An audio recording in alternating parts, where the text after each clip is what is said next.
Hello, ladies and gentlemen. My name is Keegan, and welcome back to the channel. Welcome back to another episode of the Supercoach Diaries. Round 8, I think. Round 8. Like 1, 2, 3, 4, 5. Yeah, round 8 has come and gone, and we had a very, very good week. This is probably the best score I've ever had. Also, before I go any further, you can probably hear a little bit of noise in the background. The dishwasher is currently on, and I don't really want to pause it, so we're leaving it where it is. Anyway, so I've had a really good week. I scored 2,322, which is an alright score, but my round 8 rank was 548, which is an awesome rank, and it's probably the highest single round rank that I've probably ever had. I don't think I've ever been higher than 548, so we're really happy with that. That puts me into the top 10% in total scores and puts me at 19,000 for the entire season. Under 20,000, which is great. Again, I want to get under that 5,000 mark by the end of the season, but this was a very, very good start, so we're very happy with that. 4 out of 4 league wins, 17,000 rank change, an average score of 2,145, so it is all travelling smoothly. As you can see there, I've already used my 2 trades. I'm going to talk you through that, everything about that, as we switch over to what my team is looking like. So here is the team that we have got assembled that did really, really well. So as you can see from the back line, nothing really too impressive. Shannon Hearn continues to be a really, really solid player. And the rest sort of just had okay rounds, I suppose. Yeah, Hall, as for a rookie, has done an amazing job. 350,000. I'm glad I kept hold of him when he sort of got dropped earlier in the year. Unfortunately, it was against the Gold Coast, so not too happy about that. But overall, the back line was, it was all right. Where I absolutely was stoked with how we went was in the midfield. As you can see, Cripps, 120, great. Fife, 133, amazing. Josh Kelly's actually a new inclusion to this team, so I'll talk about him at the end. McRae was great. Oliver was great. Rockcliffe was great. Crouch was all right as well, 99. And Sydney Stack at 71 was also really, really good. I also had Walsh, who only scored, I think, about 70, and so his price dropped a bit, and he's one of the players I traded out. But again, I'll talk about that at the end. Grundy had 141. I wish I had him as my captain. I actually had Cripps as my captain this week, so I took the sort of safe bet early on. Cripps played early in the weekend, so I took 100. I had a device on him, and he got 120. And 120 is tough because it's a score that you could definitely get bigger, but you can also risk it and go lower. So I actually ended up taking the 120. I actually had the captaincy originally on Fife with Cripps as the vice captain, but when Cripps got 120, I was like, look, 120 is basically on the precipice, and I will take 120 because it's still a pretty good score. I really should have had the captaincy on Clayton Oliver, who got 175 and was returned back to form that we used to seeing from him. He absolutely dominated the game against the Suns. I watched that one, so I could tell you right from actually watching it that Clayton Oliver was absolutely amazing. Grundy was great against Carlton. I actually didn't have him as captain because I thought Cruiser was in again with Carlton. I thought he'd have a bit of a negative effect on Grundy, but Grundy still dominates. He's such a good ruckman.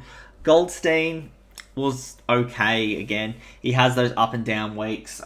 He's probably someone that later on we will look to be trading on, but at the moment we're pretty happy with Goldstein. We're just going to stick with him. As far as my forwards go, what can I say really? Dangerfield's price has absolutely dropped, which is something I've noticed. 99, 495,000 for Dangerfield. He was injured a couple of weeks ago, which lowered his price. So there's no point trading him on now. I'm just going to stick with him. He's still averaging 98, which for a forward is still very good. So we're not going to worry about that too much. Kelly is flying, 162. I could have had the captaincy on him as well. Trading in Heaney has seemed to be a good move. I traded Heaney out for Kelly early on before Heaney's price dropped too much. And I think overall that's been a good choice with Kelly going from strength to strength. Caleb Daniel High bought in last week wasn't amazing, but he still scored 79. He still averages over 100, so I'm still happy with that. As I've already talked about, Dangerfield. Billings with a good score of 94. Can't really complain about that. He's doing a good job as a sort of a point of difference sort of forward. So happy with that. Warple 85.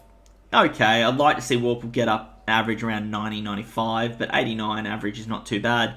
And Drew's a rookie who scored 59, who I'll probably look to trade in a few weeks. And then we also had Setterfield on the bench with 67 with a return, which is good. He'll make me a bit more money before I trade him on as well, and he gives me a bit of flexibility with that midfielding dual position.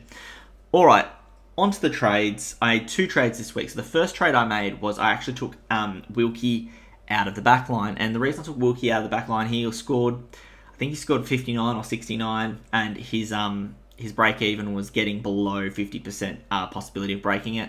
So I decided to trade him in at that point, traded Wilkie down to Stocker in the midfield, and I did a few switches of my positional players to get that to happen, which is fine. So Wilkie's out, Stocker's in. Stocker scored 57 on the weekend. The way Carlton are going, they're probably going to start playing young, keeping the young kids in, because it's not looking... They're better to almost... I know that they've traded in away their number 1 draft pick, but they're almost better to try and work with these young kids and get them developed. So I can see Stocker staying in and having pretty good job security, and 126,000, that's fine. I think he'll be fine. And with that, with the money I went from Wilkie to Stocker, allowed me to upgrade Walsh to Kelly. And now I must say, round 9, Walsh was an absolutely amazing rookie. I'm so glad I started with him. And I think most people did, so it wasn't too much of a surprise. But he absolutely blew all expectations out of the water. I was so happy I stuck with him. And he lost a little bit of money. I think he lost about 10 grand last week. So at that point, we were like, all right, we'll cut our losses there. He's done an amazing job. Let's move him on. So what I did is I moved Stocker out, and I actually wanted to get to Neil. But I was about 5,000 short of going from Walsh to Lockie Neal with that money. So I actually ended up going to Josh Kelly instead. Now, it is a slight risk. I understand Kelly does find a way to get injured from time to time, but if he stays healthy, I think I'm very happy with having him in the midfield. That leaves me with probably 3 upgrades in the midfield to do. But 2 if Rockcliffe keeps scoring like that. If Rockcliffe averages 122 for the rest of the season, we'll take that. But yeah, so I'm pretty happy with Kelly in. That midfield starting to look pretty ominous. And yeah, I'm pretty happy with that. Probably the next upgrade I'm probably going to be looking at is the back line. I'm hoping Whitfield comes in this week. If Whitfield comes in this week, Dersma drops to the bench. And then I'm probably looking to upgrade someone in my defence probably next. So... and try and keep those upgrades around, because my forward line I'm pretty happy with. Warple, Billings, Dangerfield, Daniel and Kelly's a pretty good forward line. Probably need to make one more change. But overall I'm pretty happy with the way it's looking at the moment, so I'm not too upset with the way the team is looking overall and performing. And now, as we get into the bye rounds, just having a quick look at the bye. Looking at, round 12. Okay, not great. I probably have to make a few trades, though saying that you're looking at like the likes of Drew and Dersma are probably not going to be there, so I might need to look to trade them to players that don't have the round 12 bye. Looking at the round 13 bye, Hall might not be there at that point. Again, there could be issues there. We'll wait and see. Round 14, that's actually not too bad. I can probably deal with that one. But yeah, I've never been good with planning for buys, I must admit. So that just gives you a bit of a snapshot about how my team's looking heading into the buys. I'll do a better sort of overview of it when we get closer to the week before the buys, and I'll have a bit of a more scientific look at it. But that was just sort of give you a brief idea of how I'm looking heading into the buys. As far as captaincy goes this week, I think we're going with old Grundy again as vice captain, because he's been amazing. He's against St Kilda, so he should get a lot of ball. They've got a good young ruckman, but I still think Grundy is just looking absolutely amazing and averaging 124. I can't really complain. Carlton playing Sunday afternoon against GWS, so that makes me think I should probably put the captaincy on Cripps to have that safer option if Grundy doesn't perform. Conversely, if you're looking for something a bit different, maybe Kelly, because Carlton aren't the greatest team. So maybe Kelly might go as captain. Or if you wanted to go a bit sort of left field, Rockcliffe could absolutely go bananas against Gold Coast this week. So he could be another one too you could probably look at if you're looking for a bit of a left field captaincy option. But that's how I'm looking. I think we're going to stick with Cripps for the time being and sort of assess as we get into the season. Whoops, Vice should be going to Grundy, and captaincy should be going to Cripps. So that's how my team's looking. After a really, really solid week, I'm really happy with the way this team is starting to build and build and build.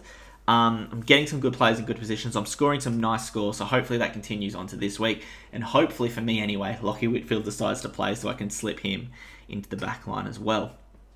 Anyway, guys, thank you for watching another episode of Supercoach Diaries. It is so much appreciated. Make sure you do, in the comments below, I asked this question last week. I didn't get a lot of replies, so I'm going to ask the same question this week. Who is your big point of difference player that you have on the field? Let me know why you really enjoy having that point of difference player, and do you think they're going to be there come the end of the season? Anyway, guys, thank you for listening. I hope you enjoyed, and I'll see you later.